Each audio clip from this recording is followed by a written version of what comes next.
Thokozani emakhaya ngiyanibingelela nibingelela ugogo Mahlase lona. Ngithi ake ngibuye namhlanje sike sikhulume ngendaba yokubaluleka kokuzihlala ucocekile ngokwesimo sikamoya. Lokhu abakubiza ngesingisi bathi i-spiritual cleansing. I-spiritual cleansing isenzo sokuthi umuntu azikline ngokomoya, asebenzise izinto ezithile ukuklina isimo sakhe somoya, okuwumoya lona womzimba wakhe nomoya wekhaya lakhe noma indawo lapho ehlala khona, asuse imimoya emnyama ayikhiphele ngaphandle noma ayilahle phezu kwesimo sakhe. Lento lena ibalulekile ukuthi uhlale uzikline ngokomoya, ngoba imimoya emdaka uma iyekelelwa iyakwazi ukuthi ihambe igqilaze phezu kwesimo sempilo somuntu. Uthola ukuthi impilo ayisahambi ngendlela eyiyona ngoba sekukhona umoya omnyama ohamba ugqilazi. I-spiritual cleansing siphinde sibaluleke ngoba phela imizimba yethu le kamoya ifana nemizimba le yenyama, ihambe nayo ingcole, ihambe nayo ikhathale, ihambe nayo ithole ukugula.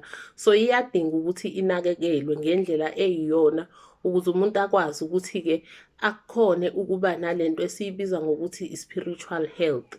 Uma-ke umuntu ehamba emhlabeni esecoshile le mimoya emnyama ekuyiyona esihamba igqilaza phezu kwesimo sempilo yakhe, kuke kube nezimpawu ezibonakalayo ukuthi manje senguwumuntu odinga ukuthi ahambe ayogeza phezu kwesimo somzimba ukuze ngithole umzimba osesimweni esi-right ngokomoya.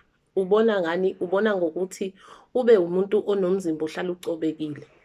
Ucobekile, umuntu okhathele uyolala, ukhathele uvuka ekulaleni. Awukutholi nje wena ukuphumula okunele, uzizwe engazuthi uhlala ukhathele. Kuphinde futhi kube nalento yokuthi umuntu abe nemicabango engekho right. Imicabango yakhe nje ihlale i-negative, akuyona imicabango emihle, ucabanga konke okumnyama okungase kumehlele kwamashwa.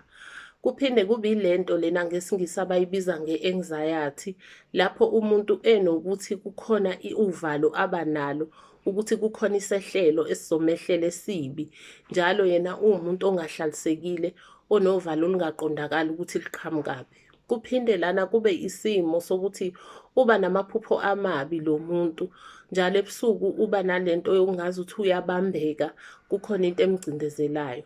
Phinde lo muntu lona abe nesimo sokuthi akanayo inqubekela phambili, akanayo imicabango eyenza impilo yakhe ukuthi iye phambili, akanayo imicabango ezomusa phambili empilweni.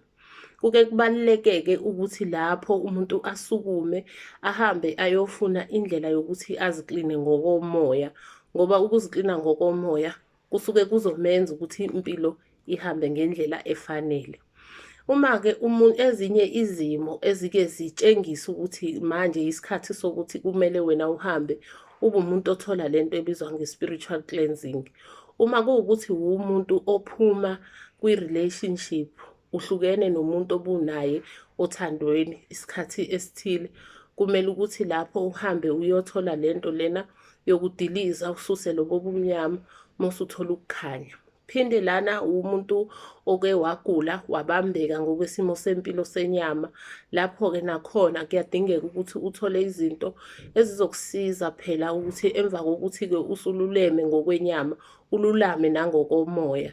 Phinde lana kube isimo la umuntu la ade khona esibhedlela-ke manje, ngoba nakhona ezibhedlela phela kunemimoya ehelezayo. Kuyadingeka ukuthi lapho naye athole izinto zokuthi-ke agezeke ngokomoya ukuze abuyele phela esimweni esiyisona.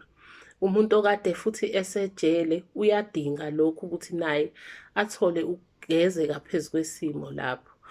Izinto-ke siyenza kanjani lento le ebizwa nge-spiritual cleansing? Ike lento idinge ukuthi kusebenze imithi ebovu phezu kwesimo somuntu. Kuqalwe lapho, imithi ebovu, imithi edilizayo, ephinde futhi le mithi lena iphiphe phezu kwesimo somuntu, icoce, isuse bonke ubumnyama, ibulahlele eceleni. Emva kwalokho mese kusetshenziswa imithi emhlophe eletha ukukhanya phezu komuntu, esondeza nenhlanhla yakhe yendalo, ukuze phela akwazi ukuthini akhazimule namathonga akuba akwazi ukusondela kuyena. Siyathokoza-ke bantu abadala, sithembe ukuthi kukhona lapho kucaca khona. Siyaphinda sithi akudede ubumnyama kuze ukukhanya phezu kwesimo. Sithembe ukuthi kukhona lapho esinikhanyisela khona, sithi akukhanye njalo kukhanye ekujuleni komsamo emakhosini. Siyathokoza.